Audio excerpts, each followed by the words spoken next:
ಕಾಂಗ್ರೆಸ್ ಪಕ್ಷದ ಒಳಗೆ ನಿಜಕ್ಕೂ ಎಲ್ಲವೂ ಸರಿ ಇದೆಯಾ? ಕಾಂಗ್ರೆಸ್ ಪಕ್ಷದ ಒಬ್ಬೊಬ್ಬ ನಾಯಕನ ಹೇಳಿಕೆಯನ್ನ ಗಮನಿಸಿದ್ರೂ ಕೂಡ ಅನುಮಾನ ಮತ್ತಷ್ಟು ಮಗದಷ್ಟು ಹೆಚ್ಚಾಗ್ತಾ ಇದೆ. ನೇರವಾಗಿ ಈಶ್ವರ್ ಖಂಡ್ರೆ ಬಗ್ಗೆ ಮಾತನಾಡಿದ್ದಾರೆ ಮತ್ತೋರ್ವ ಸಚಿವ ಜಮೀರ್ ಅಹಮದ್ ಖಾನ್. ಈಶ್ವರ್ ಖಂಡ್ರೆ ಇನ್ನು ಮುಂದೆ ಮುಸ್ಲಿಂ ಸಮುದಾಯದವರು ಏನೇ ಹೇಳಿದ್ರು ಕೂಡ ತಲೆಬಾಗಿ ಕೆಲಸವನ್ನ ಮಾಡಬೇಕು. ಅವರ ಪುತ್ರ ಸಾಗರ್ ಖಂಡ್ರೆಯನ್ನ ಗೆಲ್ಲಿಸಿದ್ದೇ ಮುಸ್ಲಿಂ ಓಟ್ಗಳು. ಮುಸ್ಲಿಂ ಮತಗಳಿಂದ ಮಾತ್ರ ಲೋಕಸಭಾ ಚುನಾವಣೆಯಲ್ಲಿ ಸಾಗರ್ ಖಂಡ್ರೆ ಗೆದ್ದಿದ್ದಾರೆ. ನಮ್ಮ ಮಾತನ್ನ ಇನ್ನು ಮುಂದೆ ಈಶ್ವರ್ ತಲೆಬಾಗಿ ಮಾಡಲೇಬೇಕು.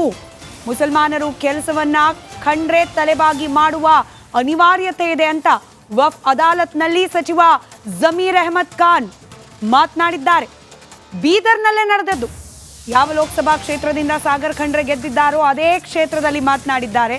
ಅಲ್ಲಿ ನಡೆದ ವಫ್ ಅದಾಲತ್ನಲ್ಲಿ ಜಮೀರ್ ಹೇಳಿಕೆ, ಕಬ್ರಸ್ತಾನ್ ಜಾಗದ ವಿಚಾರವಾಗಿ ಮಾತನಾಡೋ ಸಂದರ್ಭದಲ್ಲಿ ಜಮೀರ್ ಅಹಮದ್ ಖಾನ್ ಅವರ ಮಾತುಗಳು ಇದೀಗ ಹೊಸದೊಂದು ವಿವಾದಕ್ಕೆ ಕಾರಣವಾಗ್ತಾ ಇದೆ.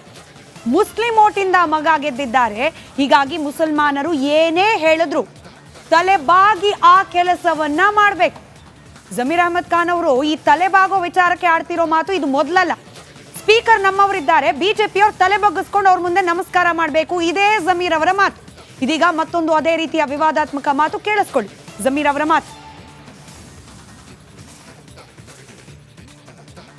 ऑलरेडी कब्रिस्तान है ना वो? है सर, है। हाँ ठीक है, मैं ईश्वर खंड्रे को बात करूँ कैसा भी आज ईश्वर खंड्रे का बेटा सिर्फ और सिर्फ हमारे मुसलमानों वोटों की वजह से जीता सो हमारा काम झकमारा करना चो नहीं है, मैं करा दूँ जाओ। ऑलरेडी कब्रिस्तान है ना वो? है सर, है। हाँ ठीक है, मैं ईश्वर खंड्रे को बात करूँ कैसा भी आज ईश्वर खंड्रे का बेटा सिर्फ और सिर्फ हमारे मुसलमानों वोटों की वजह से जीता सो हमारा काम झकमारा करना चो नहीं है, मैं करा दूँ जाओ। ऑलरेडी कब्रिस्तान है ना वो? है सर, है। हाँ ठीक है, मैं ईश्वर खंड्रे को बात करूँ कैसा भी आज ईश्वर खंड्रे का बेटा सिर्फ और सिर्फ हमारे मुसलमानों वोटों की वजह से जीता सो हमारा काम झकमारा करना चो नहीं है, मैं करा दूँ जाओ। ऑलरेडी कब्रिस्तान है ना वो? है सर, है। हाँ ठीक है, मैं ईश्वर खंड्रे को बात करूँ कैसा भी आज ईश्वर खंड्रे का बेटा सिर्फ और सिर्फ हमारे मुसलमानों वोटों की वजह से जीता सो हमारा काम झकमारा करना चो नहीं है, मैं करा दूँ जाओ। ऑलरेडी कब्रिस्तान है ना वो? है सर, है। हाँ ठीक है, मैं ईश्वर खंड्रे को बात करूँ कैसा भी आज ईश्वर खंड्रे ಮುಸಲ್ಮಾನರು ಓಟ್ ಹಾಕಿದ್ದಾರೆ, ಹಾಗಾಗಿ ಸಾಗರ್ ಖಂಡ್ರೆ ಗೆದ್ದಿದ್ದಾರೆ. ಅಂದ್ರೆ ಬೀದರ್ ಕ್ಷೇತ್ರದಲ್ಲಿ ಬೇರೆ ಯಾವುದೇ ಸಮುದಾಯದವರು ಓಟ್ ಹಾಕ್ಲಿಲ್ವಾ? ಹಾಕಿದ ಓಟ್ಗಳಿಗೆ ಮಾನ್ಯತೆ ಇಲ್ವಾ? ಗೊತ್ತಿಲ್ಲ. ಜಮೀರ್ ಅವರ ವಿಶ್ಲೇಷಣೆ ಯಾವ ರೀತಿ ಇದೆ ಅನ್ನೋದು.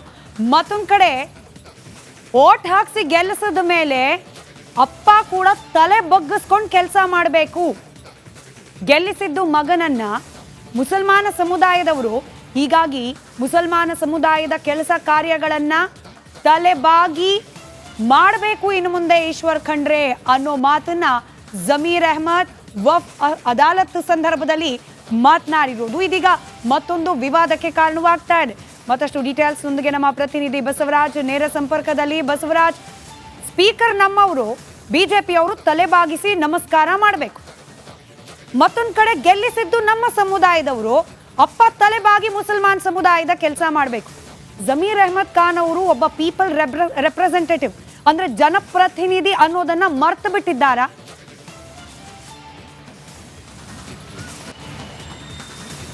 ಖಂಡಿತ ಸ್ಮಿತಾ, ಸಚಿವ ಜಮೀರ್ ಅಹಮದ್ ಖಾನ್ ಅವರ ದುರಹಂಕಾರದ ಹೇಳಿಕೆ ಅಂತಂದ್ರೆ ತಪ್ಪಾಗ್ಲಿಕ್ಕಿಲ್ಲ. ಯಾಕಂದ್ರೆ ಒಬ್ಬ ಜವಾಬ್ದಾರಿಯುತವಾಗಿ ಸಚಿವರಾಗಿ ಇನ್ನೊಬ್ಬ ಸಚಿವರ ಬಗ್ಗೆ ಹೇಳಿಕೆ ಕೊಡಬೇಕಾಗಿದ್ದಾಗ ಅಥವಾ ಅವರಿಂದ ಕೆಲಸ ಆಗಬೇಕಾಗಿದ್ದಾಗ ಒಂದಷ್ಟು ರಿಕ್ವೆಸ್ಟ್ ಕಳಕಳಿಯಿಂದ ಮನವಿ ಮಾಡ್ಕೊಳ್ಬೇಕಾಗತ್ತೆ. ಯಾಕಂದ್ರೆ ಹಿಂದಿನಿಂದ ಕೂಡ ಆ ರೀತಿಯಾದಂಥ ಸಂಪ್ರದಾಯ ರಾಜ್ಯದಲ್ಲಿ ನಡ್ಕೊಂಡ್ ಬಂದಿರ್ತಕ್ಕಂಥದ್ದು. ಆದರೆ ಈಗ ಮುಸ್ಲಿಂ ಸಮುದಾಯದವರೇ ಮತ ಹಾಕಿ ಅಲ್ಲಿ MP ಮಾಡಿದ್ದಾರೆ ಬೀದರ್ ಕ್ಷೇತ್ರದಲ್ಲಿ ಅನ್ನುವಂಥ ಒಂದು ಹೇಳಿಕೆ ಇದೆಯಲ್ಲ, ಇದು ಬಾಲಿಶವಾದಂಥ ಹೇಳಿಕೆ. ಯಾಕಂದ್ರೆ ಬೇರೆ ಯಾರು ಸಮುದಾಯದವರು ಮತ ಹಾಕಿಲ್ಲ ಇಲ್ವಾ ಕಾಂಗ್ರೆಸ್ ಪಕ್ಷಕ್ಕೆ ಅನ್ನುವಂಥದ್ದು. ಮತ್ತು ಒಂದು ವೇಳೆ ಏನಾದರೂ ಬೇರೆ ಸಮುದಾಯದವರು ಮತ ಹಾಕಿದ್ರೆ ಅವ್ರಿಗೆ ನೇರವಾದಂಥ ಅಪಮಾನವನ್ನ ಈ ಸಚಿವರು ಮಾಡ್ತಾ ಇದ್ದಾರೆ. ಇದಕ್ಕೆ ಬಹಿರಂಗವಾಗಿ ಕ್ಷಮೆಯನ್ನ ಕೇಳಲೇಬೇಕಾಗತ್ತೆ ಜಮೀರ್ ಅಹಮದ್ ಖಾನ್ ಅವರು. ಯಾಕಂದ್ರೆ ಮುಸ್ಲಿಂ ಸಮುದಾಯ ಕಾಂಗ್ರೆಸ್ ಪಕ್ಷದ ಪರವಾಗಿ ನಿಂತ್ಕೊಳ್ಳುತ್ತೆ, ಮತ ಹಾಕಿದ್ದಾರೆ, ಕೆಲಸ ಕಾರ್ಯಗಳು ಮಾಡಿಕೊಡ್ಬೇಕು, ಅದನ್ನ ಮನವಿ ಕೊಡಬೇಕಾಗತ್ತೆ. ಆದರೆ ಅಂತ ರಿಕ್ವೆಸ್ಟ್ ಅನ್ನು ಮಾಡಬೇಕಾಗತ್ತೆ. ಅದನ್ನು ಬಿಟ್ಟು ನಾವು ಮತ ಹಾಕಿದ್ದೇವೆ, ನಮ್ಮ ಕೆಲಸವನ್ನ ತಲೆಬಾಗಿ ಮಾಡಿಕೊಡ್ಬೇಕು, ಸರ್ಜುಕಕ್ಕೆ ಕಾಮ್ ಕರ್ನ ಹೈ ಅಂದ್ರೆ ಇದೊಂದು ರೀತಿಯಾದಂತಹ ಉದ್ದಟತನದ ಹೇಳಿಕೆ. ಯಾರು ಕೂಡ ಇದನ್ನ ಸಹಿಸಿಕೊಳ್ಳಲ್ಲ. ಮತ್ತು ಹಿಂದಿನಿಂದಲೂ ಕೂಡ ಹಿರಿಯ ಸಚಿವರು ಇದ್ದಾರೆ ಇದ್ದಾರೆ ಈಶ್ವರ್ ಖಂಡ್ರೆ ಅವರು. ಅವ್ರ ಮಗ ಗೆದ್ದುಬಿಟ್ಟ ಅಂತಂದ ತಕ್ಷಣ ಮುಸ್ಲಿಂ ಸಮುದಾಯದಕ್ಕೆ ಎಲ್ಲ ಕೆಲಸಗಳನ್ನು ಮಾಡಿಕೊಡ್ಬೇಕಾದಂಥ ಏನು ಅವಶ್ಯಕತೆ ಬರೋದಿಲ್ಲ. ಅಲ್ಲಿ ನ್ಯಾಯಯುತವಾದಂಥ ಕೆಲಸಗಳಿದ್ರೆ ಮಾಡ್ಕೊಡೋಕ್ಕೆ ಅಡ್ಡಿನೂ ಇಲ್ಲ. ಈಗ ಅವರು ಏನು ಸ್ಮಶಾನದ ಜಾಗ ಕೇಳ್ತಾ ಇದ್ದಾರೆ, ಅದು ಅರಣ್ಯದ ಭೂಮಿ ಅಂತಂದಾಗ ಅದು ಅಲ್ಲಿ ಒಂದಷ್ಟು ವಿವಾದಗಳು ಮತ್ತು ಒಂದಷ್ಟು ಸಂವಿಧಾನಾತ್ಮಕ ಕೆಲಸಗಳನ್ನು ಮಾಡಬೇಕಾಗತ್ತೆ. ಈ ಮುಸ್ಲಿಂ ಸಮುದಾಯ ಬೇಡಿಕೆ ಇಟ್ಟಿದೆ ಅಂದ ತಕ್ಷಣ ಅದನ್ನು ಒಂದು ಸಮುದಾಯಕ್ಕೆ ಅದನ್ನು ಸಂದಾಯ ಮಾಡಿಕೊಡೋಕ್ಕಾಗಲ್ಲ. ಇದು ಒಂದು ರೀತಿಯಾದಂಥ ಉದ್ದಟತನದ ಹೇಳಿಕೆ. ಇದನ್ನು CM ಆದಿಯಾಗಿ ಎಲ್ಲರೂ ಕೂಡ ಗಮನಿಸಬೇಕಾಗತ್ತೆ ಮತ್ತು ಈ ಒಂದು ಹೇಳಿಕೆ ವಿಚಾರವಾಗಿ ಎಲ್ಲರೂ ಕೂಡ ಜಮೀರ್ ಅಹಮದ್ ಖಾನ್ ಅವರಿಗೆ ತಿಳಿ ಹೇಳಿ ಕೆಲಸವನ್ನ ಮಾಡಬೇಕಾಗತ್ತೆ. ಎಲ್ಲಕ್ಕಿಂತ ಹೆಚ್ಚಾಗಿ ಮತದಾರರು ಅಂತ ಆದ ಮೇಲೆ ಭಾರತದ ಮತದಾರರು ಅಷ್ಟೇನೆ. ಇಲ್ಲಿ ಹಿಂದೂ ಮತದಾರರು, ಮುಸಲ್ಮಾನ ಮತದಾರರು, ಮತ್ತೊಂದು ಸಮುದಾಯದ ಮತದಾರರು, ಇದು ರಾಜಕಾರಣಿಗಳು ತಮ್ಮ ಸ್ವಾರ್ಥಕ್ಕೆ ಮಾಡಿಕೊಂಡಿರುವ ಡಿವೈಡ್. ವೋಟ್ ಬ್ಯಾಂಕ್ ರಾಜಕೀಯ ರಾಜಕಾರಣಿಗಳ ಸ್ವಾರ್ಥದ ಕೂಸು.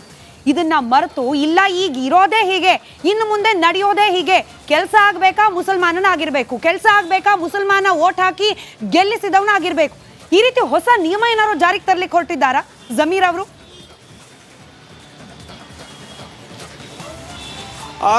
ಸ್ಮಿತಾ, ಒಂದು ಜಮೀರ್ ಅಹಮದ್ ಖಾನ್ ಅವರು ತಿಳ್ಕೊಳ್ಬೇಕಾಗತ್ತೆ, ಒಂದೇ ಸಮುದಾಯದಿಂದ ಯಾರು ಒಬ್ಬರು ಕೂಡ ಆಯ್ಕೆ ಆಗಕ್ಕಾಗಲ್ಲ. ಮುಸ್ಲಿಂ ಸಮುದಾಯದವರು ಹೆಚ್ಚಿನ ಮತಗಳನ್ನು ಹಾಕಿರ್ಬೋದು, ಹಾಗಂತ ಒಂದೇ ಸಮುದಾಯದಿಂದ MP ಗೆಲ್ತಾರೆ, ಶಾಸಕರು ಗೆಲ್ತಾರೆ ಅನ್ನುವಂಥದ್ದು ಸುಳ್ಳು.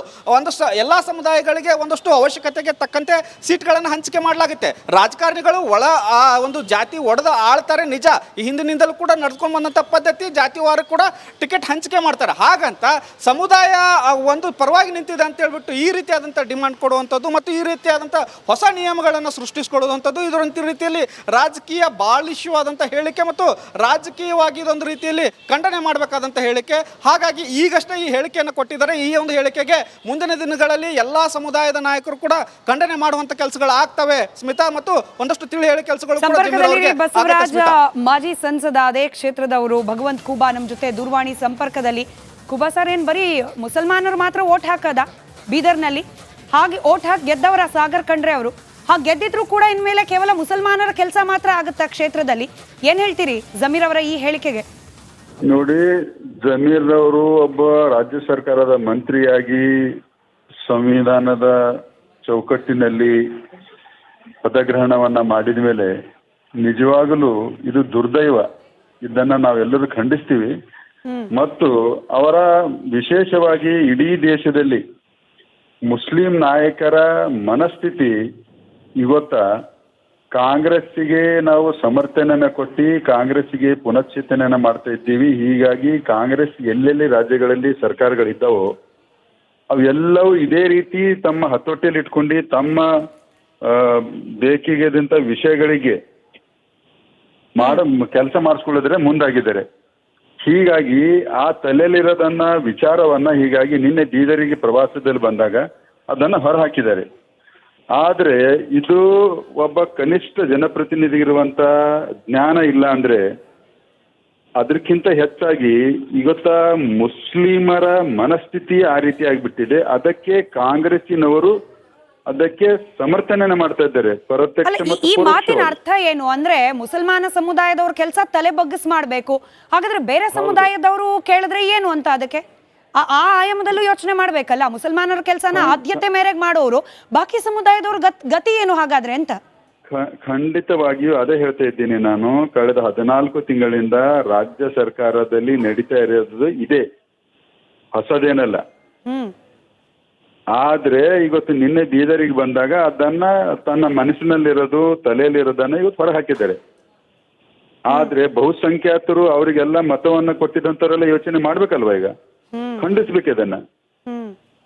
ಖೂಬಾ ಸರ್, ತಾವು ಗಮನಿಸಿದ್ರಿ ಅನ್ಕೊಳ್ತೀನಿ, ರಿಪಬ್ಲಿಕ್ ಕನ್ನಡದಲ್ಲೇ 3 ಕಾಂಟ್ರವರ್ಷಿಯಲ್ ಸ್ಟೇಟ್ಮೆಂಟ್ ಇದೇ ಜಮೀರ್ ಅಹಮದ್ ಖಾನ್ ಅವ್ರದ್ದು. ಹಿಂದೆ ಸ್ಪೀಕರ್ ನಮ್ಮವರು ಬಿಜೆಪಿಗರು ತಲೆ ಬಗ್ಗಿಸಿ ನಮಸ್ಕಾರ ಮಾಡಬೇಕು ನಮ್ಮ ಸಮುದಾಯದವರಿಗೆ ಇನ್ನು ಮುಂದೆ.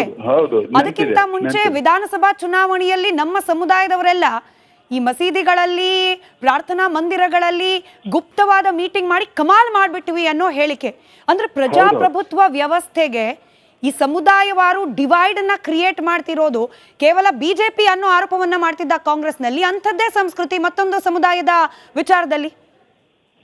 ಇಲ್ಲ, ಖಂಡಿತವಾಗಿಯೂ ಕಾಂಗ್ರೆಸ್ ಇಡೀ ರಾಷ್ಟ್ರ ಮಟ್ಟದಲ್ಲಿ ಮುಸಲ್ಮಾನರನ್ನ ಓಲೈಕೆ ರಾಜಕಾರಣ ಮಾಡುವಂತ ಉದ್ದೇಶದಿಂದ ಅವರಿಗೆ ಅತಿ ಹೆಚ್ಚಿನ ಪ್ರಾಮುಖ್ಯತೆ ಮತ್ತು ಮಹತ್ವವನ್ನು ಕೊಟ್ಟಿದ್ದಕ್ಕಾಗಿ ಇವತ್ತು ಆ ಮುಸಲ್ಮಾನರ ಮನಸ್ಥಿತಿಯೇ ಬಹುಸಂಖ್ಯಾತರ ತುಚ್ಚಿತನವನ್ನು ನೋಡುವುದು ಮತ್ತು ಕಾಂಗ್ರೆಸ್ನ ಸಂಪೂರ್ಣವಾಗಿ ತನ್ನ ಕಪಿಮುಷ್ಟಿಯಲ್ಲಿ ಇಟ್ಕೊಳ್ಳುವಂತ ಮಾನಸಿಕತೆ ಬೆಳೆದೋಗಿದೆ.